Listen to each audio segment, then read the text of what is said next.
Origin of X-rays. X-rays are types of electromagnetic radiation. The electromagnetic radiation consists of 7 types of radiations such as radio waves, microwaves, infrared, visible, ultraviolet, X-rays and gamma rays. In 1895, Roentgen discovered X-rays accidentally while testing whether cathode rays could pass through glass.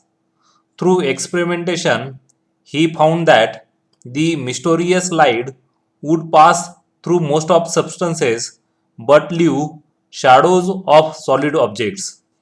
Because he did not know what the rays were, he called them X-rays, meaning unknown rays. In today's world, doctors order X-rays to diagnose most of problems like broken bone, pneumonia, heart failure and much more. X-rays are roughly classified into soft X-rays and hard X-rays. Production of X-rays. The experimental setup designed by Coolidge to study the production of X-rays, hence it is called as Coolidge tube. It consists of highly evacuated glass bulb containing 2 electrodes, namely cathode and anode.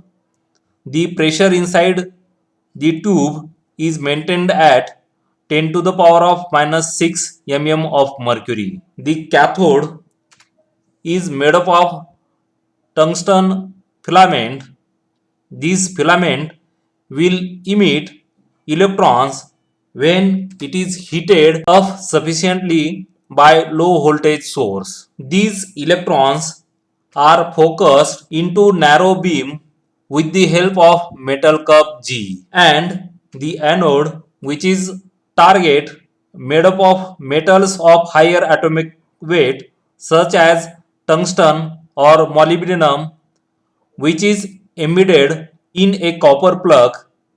Here Coolidge used copper because copper is good conductor of heat. The target is kept at an angle of 45 degree with respect to the electron beam, which produces X-ray beam perpendicular to electron beam. The anode is cooled with the help of water cooling system. A very high voltage of order of 20 kV is applied across the filament and target.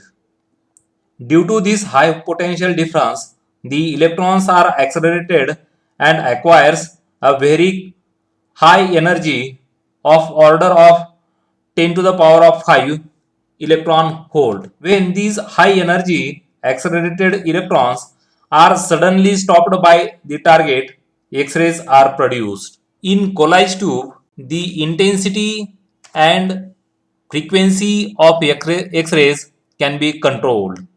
The intensity of electron beam can be adjusted by adjusting the voltage applied to filament.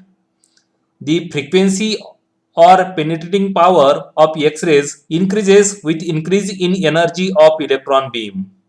The energy of electron beam increases with increase in high voltage applied across the electrodes. Thus, we get more penetrating power or harder X-rays with increase in the high voltage between anode and cathode. If nu maximum is the maximum frequency of X-rays produced, then the energy can be related as H nu maximum is equal to EV. The minimum wavelength produced by the X-ray tube is lambda minimum, which can be represented as Hc upon Ev. Here H, C and E are constant, so lambda minimum is inversely proportional to the applied voltage. Thank you.